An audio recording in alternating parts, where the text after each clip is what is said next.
Hi, everyone, and welcome to Ask Lois, the Relatable Therapist. My name is Lois Godot, and thank you so much for stopping by my channel. This channel is all about supporting you so you can have positive family dynamics. And I get my inspiration from reality TV, real life events, or anything that I think is going to help me help you to have a positive family dynamics. And so today we're going to talk about Jeezy and Jennie Mai. That's been all in the news lately, and it's been out for a while. And thought I'd just comment on it because I saw something on ETV and I wanted to kind of talk about that. And so, yeah, let me do my disclaimer before we get started. This video is protected under the Fair Use Act of 1976, copyright disclaimer under Section 107 of the Copyright Act. 1976, allowances is made for fair use for the purposes such as criticism, comment, news reporting, teaching, scholarship, education, and research. So let's jump right into it. We're going to put the people up that we're talking about. So this is Jeezy and Jennie Mai. And if you remember Jennie Mai, she was on The Real. And I love that show. I used to watch her on The Real, the talk show.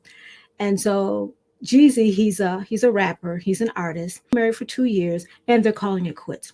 And so as I was listening to the E, and I'll put the link down in the bottom, the E interview, with some of the things that were being said. And one of the things that Jeezy said was that he had went to therapy. He said therapy couldn't help their relationship. Jennie Mai was very surprised about the divorce. Jeezy has 4 kids. They have one child together, and I think she's about a year old or almost a year old. And one of the reasons that they said that they're divorcing, that was alleged in the reports, is that they weren't on the same page with family values and expectations, and they have different views, and each other felt like their needs weren't being met. Jennie Mai even said in an interview that married life feels 1000% different than when we were dating. And so I just wanted to kind of talk about that because it seems like that maybe she thought that dating would be the same as being married. I don't know. But there is a difference because there are actually 4 stages of dating. The first stage is the initial meeting, and that's when you're attracted to the person. You see the person you're attracted to, and you like what you see. The second stage is when you're starting to become a little more curious and you're trying to figure out about this person. You're infatuated with them, maybe their body type, their personality. You're looking at their interests, things that they like to do, the outward appearances. And so you're really trying to get to know this person. And this may last for 3 or 4 months as you're getting to know this person. Depending on how mature you and that other person is, it may take 3 or 4 months or it may take a little longer. And now you're starting to think, is this the person for me? Where is this relationship going? So you're starting to ask those questions on a surface level.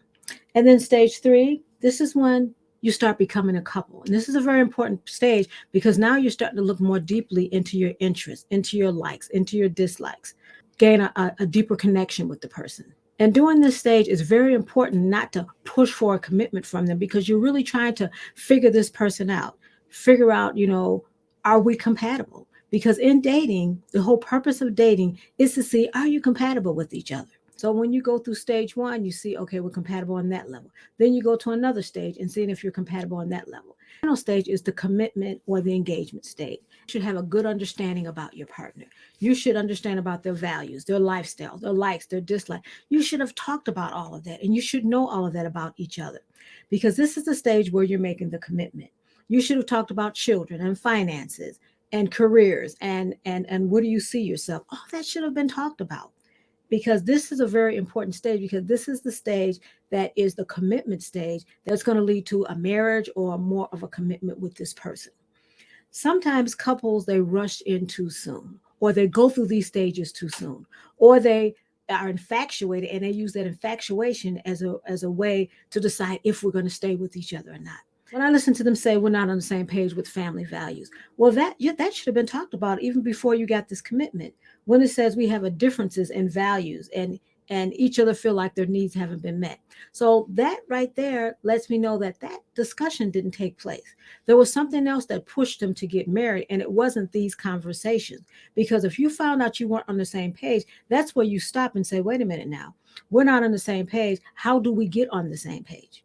But sometimes I have found in my counseling is that couples will see something that's a red flag and they'll push past it and think the person's going to change. And the person doesn't change.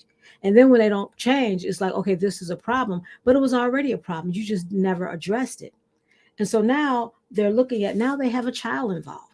Now they have a child involved. So this child is going to grow up, if they continue to divorce, in two separate homes, all because what needed to be talked about before didn't happen. So then Jay-Z says that they went to therapy. Well, let's look at that. A lot of times, it's been my experience that couples come to therapy. When they come to therapy, it's usually one person has their foot out the door and the other person's pushing, let's get this right so we can stay together. But if the person isn't committed to go through the process, then it's not going to work. And a lot of times couples think that we can go to therapy and then our problems will be resolved in a few months. It's not. It's not going to be resolved in a few months. So when he says he went to therapy and they've only been married for 2 years, I wonder how long did they stay in therapy? And did you follow the process? Because another thing I found is that the couples won't commit to the process if they feel it's taking too long. This is taking too long, or the person's not doing what they should be doing, then I'm done with it. So you have to commit to the process. And I don't know if they've committed to the process. This is things that we go through. We see the stars going through it, but we go through it also, which is in a relationship, you haven't taken the time to invest like you should. And now you're at a fork in the road, which is now you're divorcing. Jennie Mai wants to fix the relationship, but Jeezy, he has checked out. He says he's done. He says he doesn't forget things. And so that lets me know right there, there's something that happened in the relationship. It was not resolved and he's done with it. He doesn't feel the need to try to resolve it. Sounds like she still wants to resolve it, but it's probably a done deal. And so those of you that's following this, let me know what you think. Give me a comment down below. Tell me what you think about this, because this is something that a lot of people go through with. Let me know what your thoughts are on this. Maybe you have thoughts that are different than mine. Maybe you see a different perspective than I see. Let me know, and I'd love to read about it. So go ahead and subscribe to this channel, because this channel is all about encouraging positive family dynamics. And because I'm a therapist, a lot of times I'll infuse some therapeutic techniques in there and give you some insight from a therapist's point of view. So go ahead and subscribe to this channel, and go ahead and share this channel, because YouTube's algorithms, it'll show this video to more people the more people are subscribed to it. Here's another video that's going to help you on this journey to having positive family dynamics.